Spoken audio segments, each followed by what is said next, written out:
잃어버린 야성의 마스터피스. 이소룡의 세봉. 상상 스토리. 우리가 아는 이소룡은 언제나 세련된 현대의 무술가였습니다. 날렵한 쌍절곤, 군더더기 없는 절권도의 스텝, 그리고 현대적인 액션. 하지만 1972년 1월 정모문 촬영이 막바지에 다다랐을 무렵 이소룡은 세트장 한편에서 기묘하고도 무식한 사극 복장으로 카메라 앞에 섰습니다.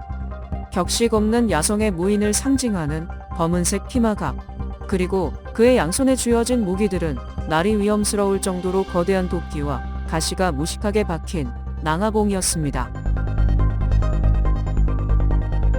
대체 이소룡은 왜 이런 야성적인 무인의 모습을 시험했던 걸까요?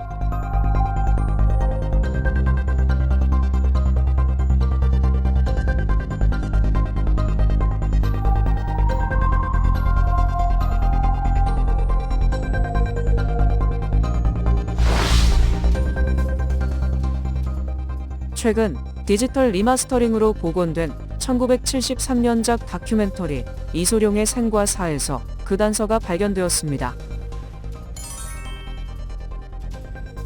그동안 부실한 자막 속에 최강, 초우요우친이라는 정체불명의 이름으로 뭉개졌던 두 이름의 실체.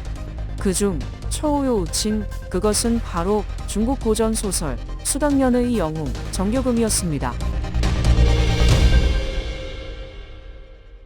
이소룡은 자신의 아명을 타이틀로 걸고 이 정교금의 서사를 통째로 가져와 홍콩 무협 역사를 바꿀 대작 영화 세봉을 구상하고 있었습니다. 만약 이소룡이 살아있었다면 세상을 뒤흔들었을 잃어버린 마스터피스 영화 세봉의 가상 리뷰를 지금 시작합니다. 가상 리뷰. 이소룡이 주연을 맡은 세봉의 스토리라인. 본 영상의 이미지 자료 일부는 2013년 중국 드라마 수당연의를 참고 사용하였습니다. 영화 세봉의 타임라인은 7세기 수나라 말기 도탄에 빠진 대륙을 배경으로 합니다. 이소룡이 연기할 주인공 세봉은 원래 정식 무술을 배운 적이 없는 숲속에 거친 도적이자 산적 출신입니다. 체격이 장대하고 부리를 보면 참지 못하는 야생마 같은 인물이죠. 지독한 가난 속에서 먹고 살기 위해 도적대에 들어갔던 세봉. 그런데 어느 날 밤 그는 꿈속에서 신비로운 노인을 만나 가공할 위력을 지닌 거대한 전설의 도끼, 팔괘선화불을 쓰는 무시무시한 도끼술 36가지 초식을 전수받게 됩니다. 하지만 꿈에서 깨어나는 순간 동료가 깨우는 바람에 뒤의 초식은 전부 신기루처럼 까먹고 딱 앞에 3가지 초식만을 기억하게 됩니다. 이것이 바로 무협 역사상 가장 유명한 필살기인 삼판부의 위대한 시작이었습니다. 이소룡이 온몸으로 재현하려 했던 정교금의 삼판부. 그 가공할 3가지 초식의 실체는 이렇습니다.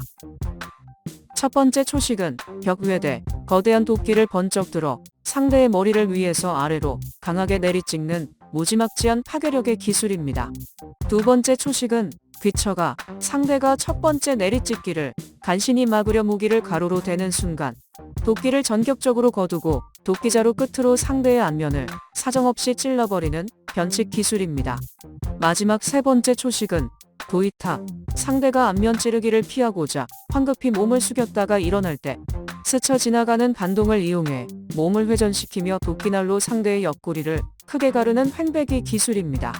비록 배운 기술은 단 3개뿐이었지만 이 3가지 도끼질의 파괴력과 연계 속도가 워낙 상상을 초월했기에 웬만한 무림 고수들도 정교금의 첫 3번의 도끼질을 버티지 못하고 추풍낙엽처럼 나가떨어졌습니다. 세봉은 이 삼판부의 힘으로 호련히 역사의 전면에 등장합니다. 그는 우연히 수나라의 막강한 세력가이자 황제의 숙부였던 고산왕 양림이 바치려던 대규모 황실, 은자수송대를 단 3번의 도끼질로 박살내고 바로채면서 천하의 영웅으로서의 이름을 떨치게 됩니다. 특유의 두둑한 배짱과 가공할 완력으로 수나라 정권의 부패한 뇌물 마차를 통쾌하게 털어버리며 백성들의 의적이자 구원자로 떠오른 세봉. 이후 그는 타락한 제국에 맞서기 위해 대륙에 방랑하는 영웅들과 피해 의형제를 맺고 거대한 저항군의 본거지인 와감체의 수장, 즉 헌세마왕이라는 파격적인 왕의 자리에 추대됩니다. 하지만 세봉의 진짜 매력은 왕이 된 이후에 폭발합니다. 그는 비록 무식하고 거칠었지만 권력의 탐욕에 눈이 멀지 않은 지혜로운 대장부였습니다. 그는 자신이 한 나라를 다스릴 황제의 제목이 아님을 스스로 깨닫고 대의를 위해 찾아온 명망 높은 군웅 이밀에게 헌세마왕의 왕위를 미련 없이 자진 양위합니다. 왕관을 내려놓은 세봉은 이밀의 가장 강력한 대장군이 되어 전장을 누비고 수나라가 멸망한 뒤에는 마침내 진정한 명군인 강태종 이세민을 만나 대제국을 건설하는 개국 공신으로 장렬한 해피엔딩을 맞이하게 됩니다. 오직 맨몸과 거대한 팔괘선화부 한 자루로 시작해 권력의 정점에 올랐다가 이를 스스로 내려놓을 줄 아는 거친 농림 영웅들의 위대한 대서사시. 그것이 바로 이소룡이 전면에 나서서 그리고 싶었던 영화 세봉의 진짜 스토리라인이었습니다. 스틸컷으로 읽는 수당연히 액션. 그렇다면 이소룡이 상상했던 세봉의 도끼 액션은 실제 어떤 비주얼이었을까요? 우리는 그 단서를 이소룡 사후 수십 년 뒤인 2013년에 제작된 500억 대작 드라마 수당연히 속 정교금의 액션에서 찾을 수 있습니다. 드라마 속에서 배우 강모가 연기한 정교금의 모습을 보십시오. 웅장한 풍채의 호탕한 미소, 그리고 무엇보다 이소룡이 스틸 사진에서 어깨에 터프하게 걸쳤던 것과 정확히 일치하는 날이 넓고 위험천만한 거대 도끼, 판부를 휘두릅니다. 인물 묘사는 비슷할지 몰라도 이소룡의 체형은 거구가 아닌 날렵한 모습입니다. 드라마 속 정교금의 모습과는 대치되는 모습인데 실제로 영화화했다면 소설 속 캐릭터와 이소룡의 날쌘 모습은 상반되므로 그 상반된 모습을 영화 속에선 어떻게 해석되게 묘사했을지 사뭇 궁금해지기도 합니다. 화려한 기교를 빼고 오직 무지막지한 파괴력과 배짱으로 적들을 무자비하게 날려버리는 가공할 괴력의 액션. 흥미로운 점은 두 작품이 캐릭터의 야성을 시각화하는 방식의 차이에 있습니다. 2013년작 중국 드라마 속 정교금은 괴력의 캐릭터에 맞춰 풍채가 더 커 보이도록 만든 두툼하고 묵직한 겨울용 모인 외투를 입고 등장하지만 소설 원작 속 정교금의 첫 등장 묘사는 동물의 가죽과 거친 털로 만든 조끼를 입었다고 명시되어 있습니다. 즉, 현대 중국 드라마조차 놓쳤던 고전 소설 속 정교금의 날 것 그대로의 야성을 정무문 세트장에서 그 검은색 피마갑을 통해 누구보다 정확하게 간파하고 고증해냈던 것입니다. 이소룡은 이 영화를 통해 거친 판부의 대부 액션뿐만 아니라 양손에 거대한 쇠뭉치를 들고 근육을 폭발시키는 쌍추 액션, 그리고 상대를 걸어 당겨 베는 춘추전국 시대의 곡도, 오구와 우아함 속에 치명적인 암기를 숨긴 철선 무공까지 변칙적으로 융합하려 했습니다. 기존의 뻔한 검객 영화들을 비웃듯 이소룡이 주연을 맡은 세봉은 무협 역사상 가장 무겁고 파괴적인 중병기 활극이 되었을 것입니다.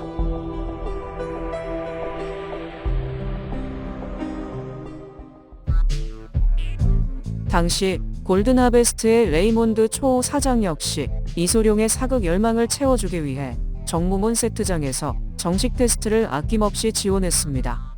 이에 이소룡은 독립제작사 콩코드 프로덕션의 수장으로서 주도적으로 움직였고, 심지어 경쟁사였던 쇼브라더스의 소품실에서 판부와 쌍추 등 무효병 무기들을 대여해 오는 놀라운 공을 들이기도 했습니다. 하지만 신생회사였던 골든하베스트의 자본력과 열악한 인프라로는 이 거대한 수당연의 스케일을 도저히 감당할 수 없었고, 이원대한 프로젝트는 결국 잠정 보류되고 맙니다. 그 결과 영화 세봉은 빗대어 볼만한 대체 영화를 홍콩 영화사에서 단 한 편도 남기지 못한 채 오직 이소룡의 희귀한 스틸 사진 속에만 영원히 봉인되었습니다. 비록 이소룡의 생전에는 무산되었지만 그로부터 40년이 지난 2013년 우리는 청나라의 천재 소설가 저인회계 원작을 복원한 500억 대작 드라마 수당연히를 통해 이소룡이 그토록 꿈꿨던 정교금의 야성을 간접적으로나마 마주할 수 있게 되었습니다. 철저한 원작 소설의 고증과 자신의 아명을 걸었던 진정성, 그리고 시대를 앞서간 창작자로서의 천재적인 도전. 비록 스크린에 오르지는 못했지만 사진 속 이소룡의 눈빛은 여전히 우리에게 말하고 있습니다. 그가 꿈꿨던 야성의 무대는 우리가 아는 것보다 훨씬 더 뜨거웠다고 말이죠.